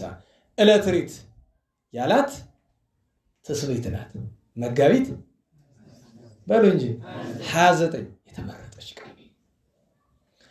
ይቺ መጋቢት 29 ዕለተ ሪት አምላክ ምን የሆነባት ናት? ንገሩኝ እንጂ። በማን በስራት? በቅዱስ ገብርኤል። ሰው የሆነ ከማን ነው? የማንን ስጋ ነው የተዋሃደ? ዕለተ ሪት። ስለዚህ መጋቢት 29 ጽንሰት ትስብእት ዕለተ ሪት ከተባለች ዕለተ መድኃኒት ምን ትሆናለች? አረ ጎብዙ እንጂ ጎበዝ አንተ ለትርጓሜ ትሆናለህ አንተ። ታኅሳስ 29 የጌታችን ምን ልደት ዕለተ መድኃኒት የመዳን ቀን። ዕለተ መድኃኒት ያላት ዕለት ተጸነሰ ስንል ከእመቤታችን ነው። ዕለተ መድኃኒት ላይ ምን እናስባለን? እመቤታችን የተለየ ሜዳ በሕቱም ድንግልና ምጥ ሳያገኛት በእናቶቻችን በእህቶቻችን የሚደርሰው ሳይደርስባት እመቤታችን በሕቱም ድንግልና ወልዳለች። ብርሃን በመስታወት ወዝ በግንባር ላይ እንደታተመ በግንባራችን ወዝ ሲወጣ ሳይንሱ ያው ምሳሌ ዘያጽ ስለሆነ በጣም እኮ በምናምን በማጉለያ ብናየው የሆነ ቀዳዳ ነገር እሱን ተወው። ምክንያቱም ምሳሌ ዘያጽ ነው። ጌታችንን በግ ስንለው ጌታችን የዓለምን ኃጢአት የሚያስወግድ የእግዚአብሔር ምን ተብሏል? በግ ተብሏል። መስዋዕት ተብሏል። አሁን እንኳን ጌታ በግ ለኛ ምሳሌ መሆን ይችላል። ለማስረዳት ያክል ነው። በነገራችን ላይ ምሳሌ ለማስረዳት ያክል ነው። ዕለተ ሪት ብለን ስንል እመቤታችንን የሚመጥናት ነው አይደለም፣ ያ ግን ክብሯን ለመግለጥ ነው። ስለዚህ ዕለተ መድኃኒት የጌታ ልደቱ ናት። እንዴት ዋላችሁ? የጌታ ምኑ ናት? ልደቱ ናት። ዕለተ መድኃኒት ከማን? ከእመቤታችን በሕቱም ድንግልና የተወለደባት። ከዚያ ለነገር ለማሳጠር ብዙ አለ። ዕለተ ሪት ዕለተ መድኃኒት የምንለው ግን እልፍ ብለን እንሄድና ዓርብ ላይ እንደርሳለን። እንዴት ዋላችሁ? ዓርብ ምንድን ናት? ዕለተ ሪት በጥንተ ተፈጥሮ ቀዳማዊ አዳም የተፈጠረባት ናት አይደል? ቀዳማዊ አዳም በዕለተ ዓርብ ሲፈጠር ከምንድን የተገኘ ንገሩኝ? ከምን መሬት? ከታተመች መሬት። ህትምት ከሆነች ምክንያት ካልተገኘባት መሬት ነው የተፈጠረ አይደል? ቀዳማዊ አዳም። ዳግማዊ አዳም ደግሞ አማናዊት ምድር ከተባለች ህትምት ምድር ከተባለች ከእመቤታችን ተገኝቷል። እሱንም ማስታወስ ይገባናል። እሱ ብቻ አይደለም። እናታችን ሔዋን ከአዳም ጎን የተገኘች አይደል? ጎኑ ተቀዶ ነው፣ ከቱም ገቦ ነው አይደለም? የሚገርማችሁ ነገር አዳም አባታችን አጥንት ሲወሰድ አሞታል። ቅዱስ ቄርሎስ ምን አለ? ኢረከባ ሕማመ ወሊድ ለማምላክ ገሊላዊት ለተባለች ለእመቤታችን ሕማመ ወሊድ አላገኛትም አለ። እሱ ብቻ አይደለም፣ የአዳም አጥንት ተነቅሎ ተሰራ ማለት ከሱ ተወስዶ ተሰራ ማለት የአዳም እዚህ ጎኑ ላይ አጥንት ጎሎታል። አንዳንዱ እኮ ሞኛ አለና ቁጭ ብሎ ልጆች እያለ እንደዛ ብሎ ስለተማርነ እስቲ እንቁጠረው፣ ከግራ ይሁን ከቀኝ የጎደለ በቁጥሩ ያው ነው፣ የጎደለ ነገር የለው። አየው ከማሁ አለ ይሐፀ ማኅተመ ድንግልና አለ ማርያም ወከመ ይሃይመሞ ለአዳም አመ ተነቅለ አጽመ ገቦሁ ከማሁ ኢረከባ ሕማመ ወሊድ ለማምላክ ገሊላዊት። እሱ ከጎኑ ሲወሰድ አጥንት እንዳላመመው ሁሉ እመቤታችን ሕማመ ወሊድ አላገኘትም። ወበከመ ይሐጾ ለሱ ለአዳም አጥንት ስለተወሰደ ከሱ እንዳልጎደለው ከማሁ ይሐፀ ማኅተመ ድንግልና ለማርያም። ድንግልናዋ አልጎደለም ማለት ህትምት በድንግልና እንደሆነች ድንግልናዋ ሳይለወጥ ነው አምላክ የተወለደ። አዳም አባታችን ሲወለድ ወይም ሲፈጠር ከመሬት ነው የተገኘ። ሔዋን እናታችን ከአዳም ነው የተገኘች አይደል? እናት አስፈልጓታል? አላስፈልጋትም። ዘራ ሙላድ አስፈልጓታል? አላስፈልጋትም። እንኳን ለአምላክ ሰው መሆን የአዳምና ሔዋን መፈጠር እኮ ይደንቃል። አባ ጊዮርጊስ ይላል አይደለም? እኔስ እነዚህ ልደቶች ይደንቁኛል። እንዴት ባላችሁ? የአዳም ከምድር መወለድ፣ የሔዋን ከአዳም ጎን አይደል? ከሁሉ ግን አለ ከሁሉ የአምላክ በሕቱም ድንግልና ከእመቤታችን መወለድ ይደንቀኛል። እና ወደ ዓርብ ደረስንና ቀዳማዊ አዳም ዓርብ ተፈጥሮ ዕፀ በለስን የበላ ድጋሚ መቼ ነው? ዓርብ ነው። ስለዚህ ጌታችን እሱን ለማዳን የተሰቀለ መቼ ነው? ዓርብ ነው። ያቺ ምን ተባለች? ዕለት ምን ህሪት የተመረጠች። ለምንድን ነው ምርጥነቷ? ዓለም ሁሉ የዳነባት በጌታ ደም በጌታ መስዋዕትነት ዓለም የዳነባት፣ አዳምና የልጅ ልጆቹ በሙሉ ከገነት የወጡባት። ግን አንድ ነገር ማምጣት እንችላለን ወደኋላ ብለን ልደቱን ዕለተ መድኃኒት ብለን አይደለም? እንደገና ለትርጓሜ ዕለተ ሪት እሷ እንላትና ዕለተ መድኃኒት ምን ትሆናለች? ስቅለት ትሆናለች። ጌታ የተሰቀለባት። ጌታ ተሰቀለ ብለን ስንል ተዘከር ስጋ እንተነሳይከ እምቅድስት ድንግል ከመውቱ ስጋ ዝጋታ ተመዋቀ ይዘጾር ያለው ነው። ይሄ መከራ የተቀበልክበት ስጋ የተዋሃድከው ከማን ነው አለ? ከቅድስት ድንግል። ያን አስብና ማርያም ብሎ ይሏል። ስለዚህ ዕለተ ሪት ልደቱ፣ ዕለተ መድኃኒት ስቅለቱ፣ እንደገና ዕለተ ሪት ስቅለቱ፣ ዕለተ መድኃኒት አምጣ እስቲ ምን ይሆናል? ትንሳኤው። እኮ በቃ ተረጎማችሁ ማለት ነው። ጎንደር የሊቃውንት ሀገር ይባላል። ጎንደር ምንም ውሃ ቢሉት ለማይለውን በሙሉ የሊቃውንት ሀገር። ሊቃውንት ሞልተዋል፣ ህዝቡ ግን ጨዋ ነው ጠቅላላ። በቀድሞ ታይቶ ነው። ቀድሞ እኮ እናቶቻችን ዝቅተኛ እውቀታቸው ምንድን ነው? ዳዊት ተነሽ ተጣዩን ሰያፍ ወዳቂውን የሚጠብቅ የሚላላውን ሁሉ ለይተው በደንብ አድርገው እኮ ነው የሚያነበው። ዛሬ እኛ እኮ ደርሰንባቸዋል። መንበረ መንግስት ዛሬም ጥቂት እንዲያው የተረፉ አሉ ዳዊትን በደንብ። ታዲያ ችግሩ ምንድነው? ሴቶች ስታስተምሩ መጀመሪያ ትሕትና አስተምሯቸው። ለምን? ሲያስቀድሱ ኪዳን ሲያደርሱ ዲያቆኑ እንዳይሳደቡ ዘነጠለው እንዳይሉ ታይ አይመለከትሽም ዝም። በነገራችሁ ላይ ጨዋ ክህነት የሌለው ወንድ ሴት ዲያቆን ካህን እያነበበ ሲሳሳት ብታዩ በልባችሁ አርማችሁ አዳምጡት እንጂ ድምፅ አውጥታችሁ ማረም አትችሉም። እሱ ብቻ አይደለም፣ ዲያቆን ቄስ ሲያነብ ጮክ ብሎ ማረም የለም። ለራስ በልብ አርመው ቢሳሳትም ሰምተህ። በዚያ ላይ ደግሞ እንዳትፈርድ። ቅድም አንድ ወንድም ሲጠይቀኝ ይኸውላችሁ ቄስ መተቸት፣ ዲያቆን፣ ጳጳስ፣ መነኩሴ መተቸት የሚያጸድቅ ይመስላል? በነገራችሁ ላይ የትችት ትልቁ በሽታው ምን ይመስላችሁ? ትልቁ ክፋቱ ስትተች፣ እኔም ስተች፣ አንተም ስተች፣ አንቺም ስተች አይታወቅንም እንጂ እኛ ከሱ እንሻላለን እያልን ነው። ምንም በምንም የለም። ራሴ አትዋሽ። እኔ ልንገራችሁ፣ ሰው ስተች ወደድኩም ጠላሁም ራሴን እሻላለሁ ብዬ እያሞገስኩ ነው። ለዚያ ነው ክፉ እንደሆነ ስለማውቅ ተችቼ ወጥቼ ምሕረት ምረም ነው። ይቺን እንደ ምሳሌ ከሆነቻችሁ ይቺን ሰሉ ጥሩ ነገር አይደለም። እንኳን ለምዕመናን አልኳችሁ መድረክ ለቆምነ ሰዎች ትችት አስፈላጊ ነገር አይደለም። እሱን ማወቅ ይገባል። እና ካህናት ሲሳሳቱ ኢርኢሁ ይሰባይኩ ነው። መዳን ከፈለጋችሁ። ግን ቤተክርስቲያን በጣም የምትጎዳ ከሆነ ደግሞ ሌላ መፍትሄ ከመተቸት መፍትሄ መፈለግ ነው። መፍትሄ ሰብሰብ ብሎ መፍትሄ መፈለግ እንጂ ትችት ምንም አይጠቅም። ለጊዜው ግን ቅዳሴ ላይ አገልግሎት ነው የሆናችሁ ችግር ሲፈጠር ከውጭ ነው ስራ መስራት እንጂ እዚያው ላይ ካህኑ ዲያቆኑ ቢያጠፋ ምንድን ነው አላየሁም አልሰማሁም እኔ አጥነኝ ነው። ከውጭ ግን ለቤተክርስቲያን መፍትሄ መፈለግ ያስፈልጋል። ደግሞ ዝም ብለህ ቤተክርስቲያንን ላልሆነው ለዝባዝንኬ ሁሉ አሳልፈ መስጠት አይገባም። ስለዚህ ዕለተ ሪት ስቅለት ሆነችና ዕለተ መድኃኒት ሆነች። አዎ ረከብነ መድኃኒተ በትንሣኤሁ ቅድስት እንደሚለው በተቀደሰች ልዩ በሆነች ትንሣኤው መድኃኒትን አገኘን። አሁን የጌታ ትንሣኤ ጌታ ተነሳ ስንል በማን ነው? በእመቤታችን ስጋ ተዘከር ስጋ እንተነሳይከ እምቅድስት ድንግል ከመውቱ ስጋ ዘተንሳ እሙታን በሳልስት ዕለት በሶስተኛው ቀን ከሙታን ተለይቶ የተነሳ የተዋደቀው ስጋ ከእመቤታችን እንደሆነ አስበህ አድነን ይላል። ሰለስቱ ምዕት እንደዚያ ይላሉ። ስለዚህ በስጋ ማርያም ነው ጌታችን የተነሳ።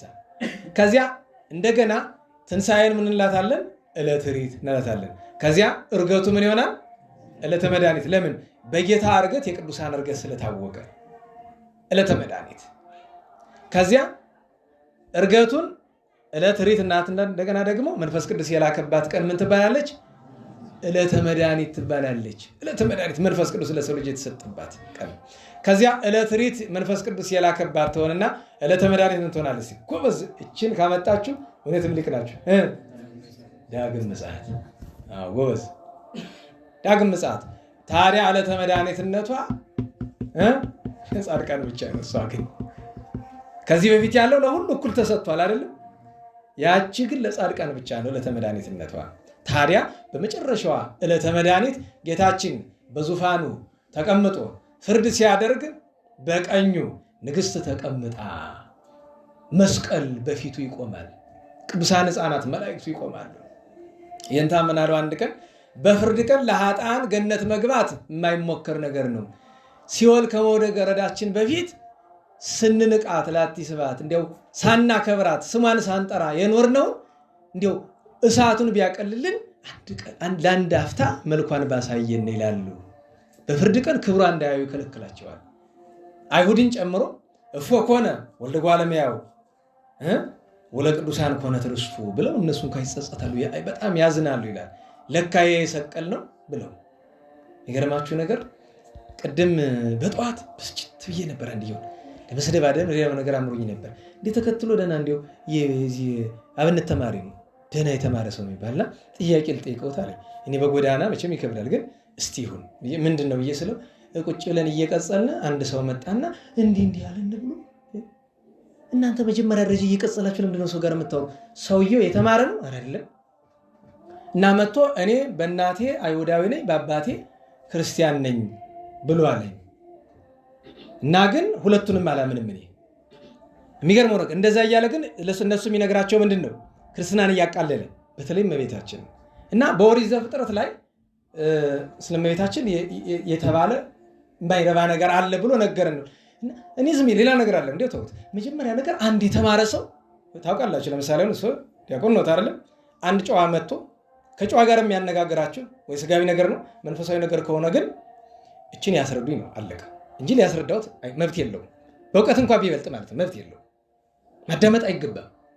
ጨዋን ማዳመጥ አስቸጋሪ ነው። ያ ሲባል በውይይት አንደማመጥ አይደለም።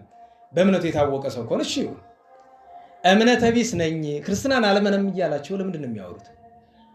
ከዛ ዝም ብዬ ፊቱን አየሁትና እኔ ቆይ ግን ይሄን ስትል አንተ ይህን ቆሻሻ ነገር በሃይማኖታችን ላይ በእመቤታችን ላይ ሰምተህ መተህ መጀመሪያ ነገር ለሌሊት ነገር ስትሞክር ትንሽ እኮ ፊት ላይ ቅሬታ የለም እኮ እና ቆይ እስኪ ውይይታችን እናቁም። እዚህ ላይ ነው ጥያቄ ልቀይር።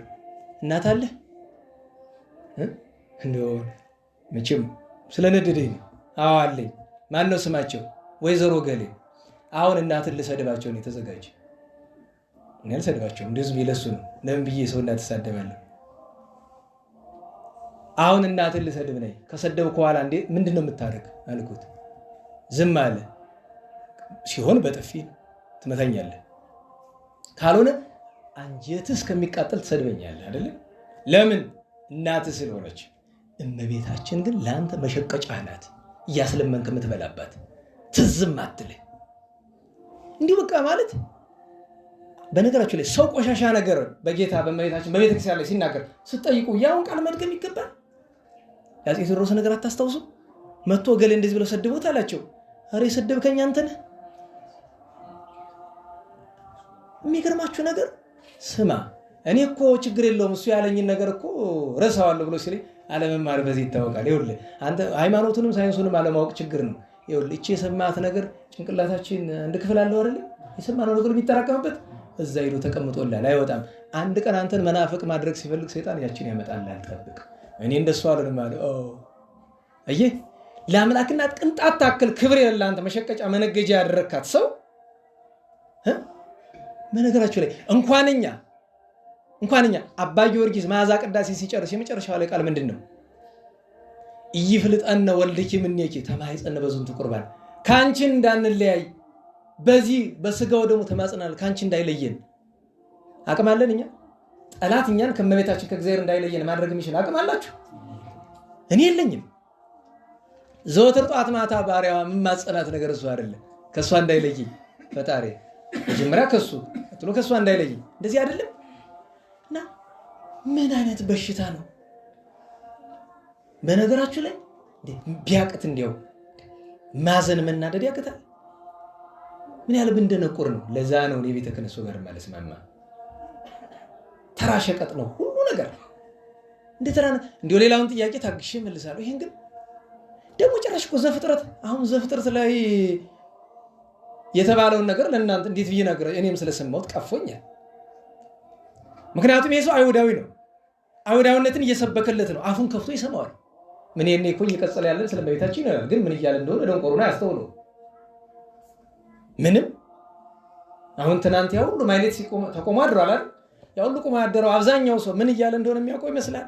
አቁመን እንነጋገር የለም እኮ ተዛይለው ምን እየተባለ እንደሆነ ከነፈረግ በብሩ ዘግብር ምን ማለት ነው በለው እስቲ ነግርህ እንደሆነ ወገባት ያኔ ባመል ማለቁ ምን እያለ ነው? ሰላም ለኪ ማርያም ማምላክ ወልኪ ጽዋቂ ስል ምን እያለ ይመስለዋል?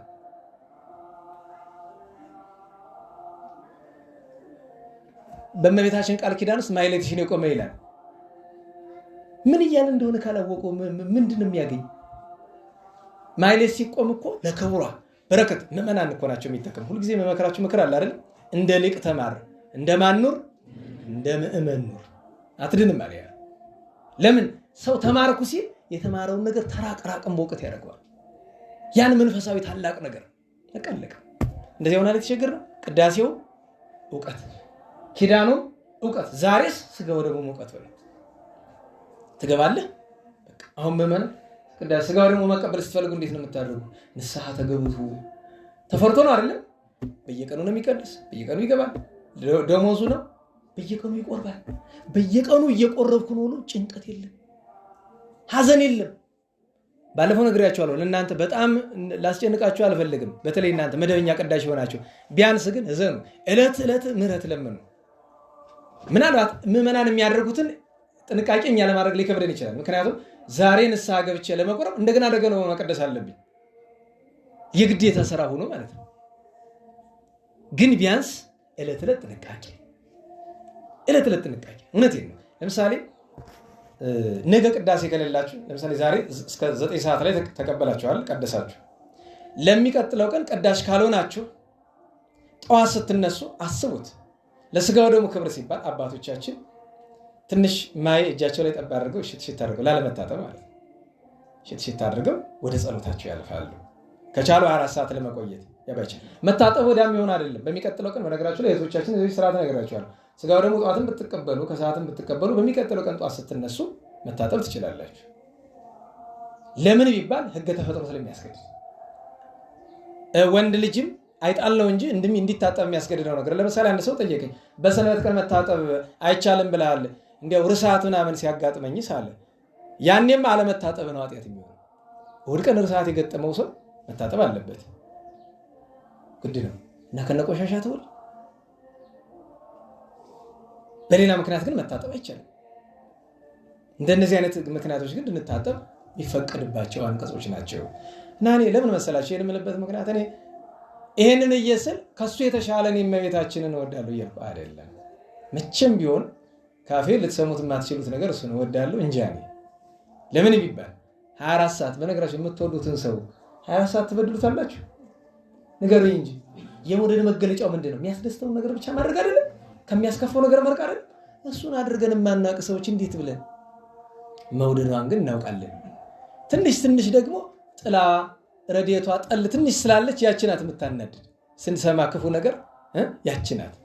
ታውቃላችሁ እኛን እናቶቻችን የምንወድ ወይስ እናቶቻችን ነው እኛ የሚወዱን? ሐቁ እነሱ ነው የሚወዱን አይደል? ታዲያ እነሱ ክፉ ሲነገርባቸው የምንበሳጭ ለምንድን ነው? ትንሽ ጠብታዋ ስላለች፣ ውለታና ጠብታ ስላለች ነው እንጂ ፍቅር ያለ ከእናቶች ነው ከልጅ አይደለም በአብዛኛው። እንዴት ዋላችሁ? እና ዕለተ መድኃኒት ባለው የፍርድ ቀን ያቺ ዕለተ መድኃኒት ያቺን ቀን ቅዱሳንም ይናፍቋታል፣ ኃጥአን ግን ይፈሯታል። እና መድኃኔዓለም በፍርዱ ዙፋን በምንቆም ጊዜ ለአምላክ እናት አስራትነት የተገባን ያደርገን ሲሆን እንዲያው ካለችበት አካባቢ ዙሪያ ጥቂት ናቸው እመቤታችን ዙሪያ የሚኖሩ ለየት ያሉ ወዳጆቿ ባይሆን ደግሞ እንዲያው ሰዓት ውስጥ እንዳንገባ የኔ ናቸው ከምትላቸው መድኃኔዓለም ይደምረን። ታምሯን እናንሳ። ዛሬ ጥሩ በሰዓት ጨርሰናል። እነሱም ጉባኤ ሳይጀምሩ ብንጨርስ ሌላ መዛ ሄዶ የሚማር ሰውም መማር ይችላል። የእመቤታችን ተአምር ረዘም ያለ ነው፣ አጠር ያለን ትርክ ልታስመሽኩባቸው ነው አይደለም? እኔ ዘወትር ከሚያስደንቁኝ ተአምሮቿ አንድ አጭር ልንገራችሁ። አንድ ገድለኛ መነኩሴ ነበር፣ በጣም ለፍቅሯ የሚተጋ በጣም እና አንድ ቀን መገኘት የሌለበት ቦታ ላይ ተገኘ። ማለት ዝክር ተብሎ በዝክር ሰበብ ቢሆን መነኩሴ ዝክር ሲጠራ አይሄድም። ይህን ማወቅ አለባቸው። ምናልባት ዝክሩ የመነኮሳት ካልሆነ በቀር እዛው ገዳም የተዘከረ ካል የከተማ ዝክር የዓለም ሰው የሚሰበሰብበት አይደለ? ባርኩልን ነው ይባላል። መነኩሴ ምን ሊያደርግ ነው የሚባርክ? ህጋዊ ካህን ይባርክ። ወይ ደግሞ ግድ ከሆነበት ሰዎች ሳይመጡ ባርኮ ሹልክ ብሎ ይሄድ። ሰው እስኪመጣ ያ ሰው ደህና ሰው ነበረ፣ ቀንጣለው ታላ ሄደና በሞቴ ከተማ ሰው እንደዛ አፈርሰው ምናምን ይላል። ለጠላው ነው ታዲያ ለእንጀራው እኮ አይደለም። ብዙ እናቶቻችን ነው እውነቴን ነው። ሰው እኮ በነገራችሁ ላይ እስኪ አንድን ሰው ቢራ ግዛልኝ በሉት እምቢ የሚላል አይልም። እስኪ ዳቦ ግዛልኝ በሉ አላያችሁኝም? እንደዚህ ነው የሚል እና የሆነ ሰው እዚህ ሰፈር አንድ አብሮ አደጌ ነው አሁንም አለ። እንዲሁ እገሌ የሚባል ሰው በጣም ውለታው በዛብኝና አንድ ቀን ገንዘብ ባገኝ በደንብ እስኪሰክር ድረስ ባጠጣው በወደድኩ አለ። እና ዛሬ አይደለም በጣም ቆይቷል። አሁን አይልም። አሁን በጣም መንፈሳዊ ጎዳና ውስጥ ገብቷል። ቆይ ግን ቅድም ያልከኝ ብዙ በድሎኛል ነው ብዙ በጎ አድርጎልኛል ነው አይደለም? ዘና ብሎ በደንብ ፈታ ብሎ አንዳንድ ስንባባል ጭራሽ ስለመጠጥ ሊሰብከኝ ተው እንጂ አንተ እንደው ባለመጠንም እኮ ዲያቆን ነኝ እንጂ አይደለሁም ትመክረኝም አትሞክር። ኋላ መጨረሻ ላይ ሲያናደኝ ሰው መስመር ሲያልፍ መስመር አልፋለሁ። እግዚአብሔር እንዴት እንደፈጠረኝ ያውቃለሁ ብሎኝ አንዱ እናትህ እንደወለደች እንዴት ነው ያወቅህ ማለት አለኝ። አይ እኔ ትልቅ አይደለሁ የተደበኩትን ምስጢር ልንገር እስካሁን ድረስ ሰው ሁሉ ያልነገረን ቃነ ወርቃ የተገኘ እኔ አስታውሳለሁ። ትንሽ 5 ዓመት ህፃን ነኝ። እንዳትናገሩት ጨርቁን በኪዳነ ምሕረት ይሻል አሁን ትዝ አለች እና ይሄ ደግሞ ባለመጨረሻ ላይ ነው። እንግዲህ አውስ ልንገርህ የረሳውን ነገር ክርስትና እናቱን አንድ ቀን ጠጥቶ ሰክሮ በጫማ ጥፊ መቷታል። ክርስትና እናቱ አረ ለካ ስካር ጥሩ ነው። ስሟን ጠርቼ አሁን አሜሪካን ያለች በእድሜ ማለች ስሟን ጠርቼ እሷን ለካ እግርን አንስተ በጫማ ጥፊ የመታሃት ስካር ጥሩ ስለሆነ ለካ ረስቶት ኖሯል። ሊያብድኝ ድረስ እኔ እናንተ ሁለተኛ አንነጋገር ችግር የለውም። ወደሽን ቆማጤ ንጉሥ ትመርቂ ትመጣለህ ነገር በዚያን የተለያየ እና ስካር መጥፎ ነገር ነው። መጠጥ ልክ አለው። ችግር የሚሆነው ከልክ ሲታለፍ ነው። እዚህ ቤት ነግራቸዋለን። የገጠር ካህን ፍትሐ ነገሥት አንድ ብቻ ነው ያዘዘ ይላቸዋል። ቆላ ነው ባላገሩ ሄዶ በአንድን ስራ አምጪልኝ። አንድ ሙሉን ስራ ነው ሽክ አድርጎ ጠጡ እና ኋላ ሄዶ ሲሰማ ካህኑ አንተ ምን ነካን? ጌታዬ አንድ አይደል ያሉ አንድ ስራ ነው የጠጣው። ምን ቀርቶታል ካህኑ? ዋንጫ የምትል ቃል ግን ችግሩ ደግሞ ታውቃለች አይደል? ምንቸትም ያክል ዋንጫ ደግሞ አለ። ችግር እኮ ነው ሰው ገለባብጦ የሚተርከው። ለሁሉም ይሄ መነኩሴ ሄደና ሲሉት በሞቴ መጨመር ሰከረ። ደግሞ ጠጥቶ ማቅሶ ይብስበታል። ከዛ በመንገድ ሲሄድ ውሻ ሊበላው አንዲት ሴት ትመጣና ውሻውን ታባርለታለች። አሁንም ልፍሎት ታውልት ይርስትል ውሻ ሊበላው ታባርለታለች። ከዚያ በኋላ ግን በቃ ይዛው ደግፋው የሚያድርበትን ደረጃ አውጣ። አይ እንዲሆንክ ብላ አዘነች። አንተም እንዲሆንክ ብላ ካልጋው ላይ ልብስ አልብሳ አስተኝታው ዝም ብሎ ትኩር ያያታል ፊቷ ሲለዋወጥ። ግን በስካር ውስጡ ምንም መቼም ሰው ሺህ ጊዜ ቢሰክር ጨርሶ አይስትም። ተነስቶ ተሰወረች። ይህን ያህል ፍቅር አስቡ። የአምላክ እናት ናት እንደዚህ የምታደርግልን። ሰክሮ ታውቃላችሁ፣ እናት ልጇ ሺህ ጊዜ ቢሰክር ትተወው ይመስላችኋል? አትተው። ወዳጇ ነው፣ አገልጋዩዋ ነው። ስለዚህ ቀን ስቶት ቢወድቅ ልተው እንኳን የአምላክ እናት ወላጅ እናትም አትተውም። ልዩነቱ ለእኛ የምታደርግልን ነገር ለእኔና ለእናንተ ወዳጆቿ ባንሆንም ቢያንስ አይታይም፣ ግን ትጠብቃለች። መጠበቋ የሚታወቀው መቼ መሰላችሁ? ኧረ ምን ስትሉ ነው? ትንሽ ለቀቅ አድርጌ ላሳይ ነው እኮ መልሷ አይደል? ያጋጥማል እኮ ያ ሁሉ አስራ ያዘችው ጠላት ቢለቀቅ እኮ እምሽክ ብለን አበቃ ነው። እንኳን የማይታየው ጠላት የሚታየው ጠላት ለቀቅ ብታደርገው አታውቁትም? በዙሪያችን ያለው እናውቀዋለን። ብዙ ነው። ለቀቅ ስታደርገው እንደዚህ እንደ ማዕበል ሊመጣ ሲል እንደገና ኧረ ግድ የለም እንደዚያ ነው። እና ለወዳጇ እስከዚያ ድረስ አስባችሁታል? ጫማውን አውልቃ አስተኝታ ልብስ አልጋ አንጥፋ አስተኝታው ይህን ያህል የእናትነት ልክ ምድራዊ እናት ሰማያዊት እናት እኮ ይህን ሁሉ ማድረግ ሳይጠበቅባት በሌላ ረድኤት መጠበቅ ትችል ነበር። ግን አንድ ፍቅሯን ለመግለጥ ለትውልድም፣ ሁለተኛ ነገር ደግሞ ለወደፊት ተግሳጽ እንዲወሩ። በነገራችን ላይ ነቅቶ ንስሐ ገብቶበታል። እሱ ደህና ሰው ነውና ቀንጥሎት ነውና እና እግዚአብሔር መድኃኔዓለም የተአምሯን በረከት ያሳድርብን፣ ፍቅሯን ያሳድርብን። እንግዲህ ነገ ያው ቅዱስ እለእስክንድሮስ ሁለቱን እለእስክንድሮሶች አባ ዘክርስቶስ ኢትዮጵያዊ ጻድቅ ናቸው። ቅዱስ እንድራኒቆስ ዲያቆንን እናስባለን። የነገ ሰዎች ይበለን። ስብሐት ለእግዚአብሔር ልዑል ወለወላዲቱ ድንግል ወለመስቀሉ ክቡር ዘሳይል አሜን።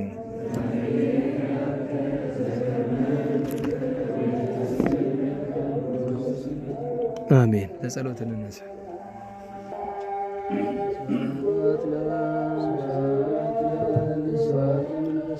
ይደሎም ወለአብ ወወልድ ወመንፈስ ቅዱስ ይደሎም ወለአብ ወወልድ ወመንፈስ ቅዱስ ይደሎም ወለአብ ወወልድ ወመንፈስ ቅዱስ ይደሎ ለእግዝእትነ ማርያም ድንግል ወላዲተ አምላክ ይደሎ ለመስቀለ እግዚእነ ኢየሱስ ክርስቶስ አሜን አሜን አሜን አሜን አሜን አሜን አሜን። እስመ ለዓለም ምሕረቱ እስመ ለዓለም ምሕረቱ እስመ ለዓለም ምሕረቱ እስመ ለዓለም ምሕረቱ እስመ ለዓለም ምሕረቱ እስመ ለዓለም ምሕረቱ ናብሮቱ ስብሐት ወአኮቴተ ለእግዚአብሔር ወለወላዲቱ ድንግል ወለመስቀሉ ክቡር ይትአኮቶ ይሰብሐ ስሙ ለእግዚአብሔር ወትረ በኩሉ ጊዜ በኩሉ ሰዓት ስብሐት ለአብ ወወልድ ወመንፈስ ቅዱስ ይእዜኒ ወዘልፈኒ ወለዓለመ ዓለም አሜን። አውሎግሶን አውሎግሶን አውሎግሶን በእንተ አብ ወወልድ ወመንፈስ ቅዱስ አቀበት ለወጡ ቁልቁለት ለወረዱ እርጥብ ለጤሰባቸው ደረቅ ለነደደባቸው ለረዱ ለተራዱ ለዘከሩ ላዘከሩ ስመ እግዚአብሔር ስመ ማርያም ድንግል ስመ ቅዱሳን ለጠሩ እግዚአብሔር አስበ ቅዱሳን ይሰብልን። ጸሎተ እግዝእትነ ማርያም ንበል ሰላም ለኪ ዘንሰግድ ብለኪ ማርያም ምንን አስተበቋኪ ማርያና የተማይጸንብኪ በእንታና ምኪ እያቄማውኪ ማይበረኔውም ድንግል ባረኪ ጸሎተ እግዝእትነ ማርያም ድንግል ወላዲተ አምላክ ታቤኑ ሲል እግዚአብሔር ወተታሰይ መንፈሴ በአምላኬው መድኃኒት ስመሬ ማማላመቱ ናሆሚ ዚየስ ያስተበጽኡኒ ኩሉ ትውልድ እስመ ገብረ ሊተ ኃይላ ብያተው ቅዱስ ስሙ ወሳይሉኒ ለትውልደ ትውልድ ለለ ይፈርዎ ገብረ ኃይለ በመዝራይቱ ዘሮሙ ለለ ያቢብሊና ልቦሙ ወነሰቶሙ ላየላን መናበርቲሆሙ አይቤዎሙ ለትወታኑ አጽገቦሙ በረከቱ ለሩባን ወፈኖ ሙራቆሙ ለብኡላኑ ተወክፎ ለእስራኤል ቁል ወተዘከረ ሳይሉ ዚቢሎሙ ለአበዊነ ለአብርሃሙ ለዘሩ እስከ ለዓለም ባረክነ ቀድስና ንጽሕና እግዝእትነ ነፍስነ ማይሰሪው ለሰይጣን እሙ ለመድን ወለተ ብርሃን መዝገበ በረከት መዝገበ ቅድሳት መዝገበ ንጽ መዝገበ ራእይ መዝገበ የዋሃት ባረክነ በእድየኪ በከመ ባረኪ ወለኤፍሬም ፍቁርኪ በበረከተ ወልድኪ ወአብ ወመንፈስ ቅዱስ ስብሐት ለአብ ወወልድ ወመንፈስ ቅዱስ ለዓለሙ ለዓለመ ዓለም አፉየ አስተንፈሰ ወልሳኔ ያለወሰሰ ለክብረ ፍልሰትኪ ድንግል ሰው አቀረተ ወዳሰ ማርያም ዘኮንኪ ቅድስተ ቅዱሳን መቅደሰ በቅድሜኪ እግዝእትየ መረከብኩ ሞገሰ በየማነኪ ባርክኒ ስልሰ አድኅነነ ሕዝበከ ወባርከነ ርስተከ ሀበነ ኃይለ ወለዊያነ አግብርቲከ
ቸሮ መድኃኔዓለም ፈጣሪያችን በሰላም አስጀምሮ በሰላም ያስፈጸመን ቅዱስ ስሙ የተመሰገነ ይሁን።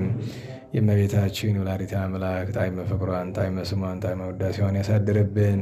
ከቅዱሳን በረከት ይክፈለን። ብርሃነ ትንሣኤዋን ብርሃነ ንገቷን ብርሃነ ፍልሰቷን ይግለጽልን። ተረፈ ዘመኑን ተረፈ ክረምቱን ይባርክልን። ዝናሙን የምሕረት ጠሉን የበረከት ያደርግልን።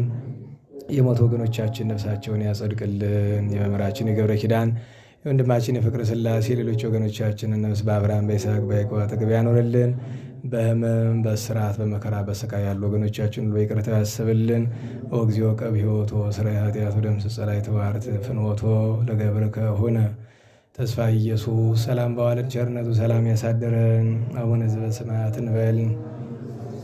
ይትቀደስ ስምከ ትምጻእ መንግሥትከ ወይኩን ፈቃድከ በከመ በሰማይ ከማሁ በምድር ሲሳይነ ዘለለ ዕለትነ ሀበነ ዮም ኅድግ ለነ አበሳነ ወጌጋየነ ከመ ንሕነኒ ንኅድግ ለዘአበሰ ለነ ኢታብአነ እግዚኦ ውስተ መንሱት አላ አድኅነነ እምኩሉ እኩይ እስመ ዚአከ ይእቲ መንግሥት ኃይለ ስብሐት ለዓለመ ዓለም። በሰላመ ቅዱስ ገብርኤል ኦ እግዝእትየ ማርያም ሰላም ለኪ ድንግል በኅሊናኪ ወድንግል እግዚአብሔር ጸባኦት ሰላም ለኪ ቡርክት አንቲ እማንስት ወቡሩክ ፍሬ ከርሥኪ ተፈሥሒ ፍሥሕት ኦም ሊተጸጋ እግዚአብሔር ምስሌኪ ሰአሊ ወጸልዪ ለነ ምሕረታ በፍቁር ወልድኪ ኢየሱስ ክርስቶስ ከመ ይሥረይ ለነ ኃጣውኢነ ተማኅፀነ ብኪ። ስብሐት ለአብ ስብሐት ለወልድ ስብሐት ለመንፈስ ቅዱስ ይእዜኒ ወዘልፈኒ ወለዓለመ ዓለም አሜን። አክሊሌ ነሽ ማርያም ሞገሴ ነሽ አክሊሌ ነሽ አክሊሌ ነሽ ማርያም ሞገሴ ነሽ አክሊሌ ነሽ ማርያም ሞገሴ ነሽ አክሊሌ ነሽ አክሊሌ ነሽ ማርያም ሞገሴ ነሽ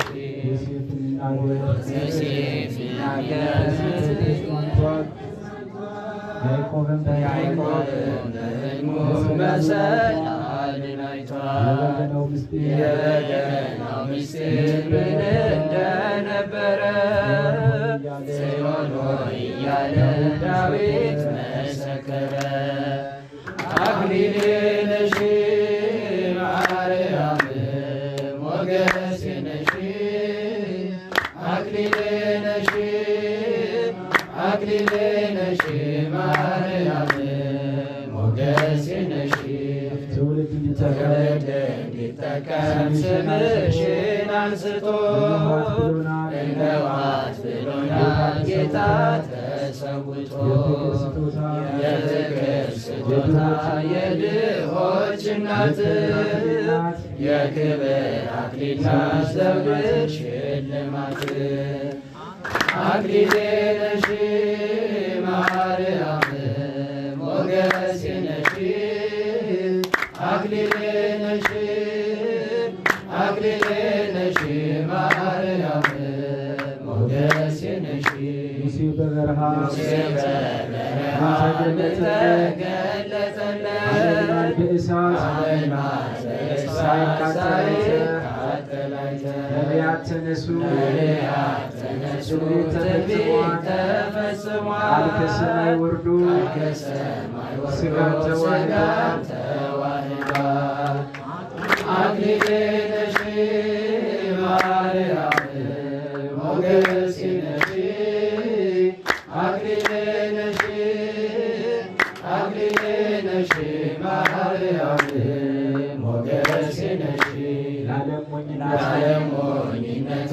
በስምሽ ማመኑ ታምርሽን መስማቱ ውዳሴን መድገሙ እኔስ ምስክር ነኝ ዛሬ ለዘላለም ሳይጠሩ ከቶ መጽደቅ የለም። አክሊሌ ነሽ ማርያም ሞገሴ ነሽ አክሊሌ ነሽ ማርያም ሞገሴ ነሽ አክሊሌ ነሽ ማርያም ሞገሴ ነሽ አክሊሌ ነሽ ማርያም ሞገሴ ነሽ። አሜን። ለዘመረ አንደበት ሁሉ ከጣዕሙ ብዛት የተነሳ አጥንትን የሚያበለልመውን የመላእክትን ዝማሬ ያሰማልን። አሜን። ጉባኤያችን ፈጽመናል።